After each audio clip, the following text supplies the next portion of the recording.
پہلی جو خصوصیت مجھے اپنے اس ادارے کی لگی، اور میں یہ چاہتا ہوں کہ اپنا یہ جو اچیومنٹ ایوارڈ ہے یہ ادارے کو ہی ڈیڈیکیٹ کروں، جس نے مجھے پروان چڑھایا، جس نے مجھے موقع دیا کہ میں جو بھی صلاحیت میرے اندر ہے اس کو میں اس کا اظہار کر سکوں.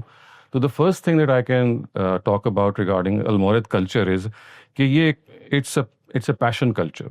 یعنی میں آپ کو عرض کرتا ہوں کہ 1988 میں جب میں گاندھی صاحب سے متعارف ہوا، اور یہ ایک اس طرح سے اتنی ایک انہونی بات تھی کہ ان سے ملنے سے پہلے آئی ہیڈ ڈیسائیڈڈ کہ میں دین کا طالب علم بنوں گا یا اپنے دانش میں ریسرچر عالم بننے کی کوشش کروں گا، but there was no place to گو.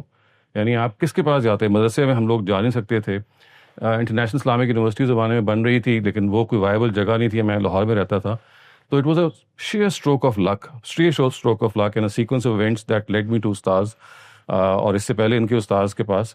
تو یہاں آنے کے بعد جو سب سے بڑا خوشگوار احساس ہوا وہ یہ ہے کہ انسان اپنی صلاحیت کے لحاظ سے، اپنے پیشن کے لحاظ سے اپنا اظہار کر سکتا ہے.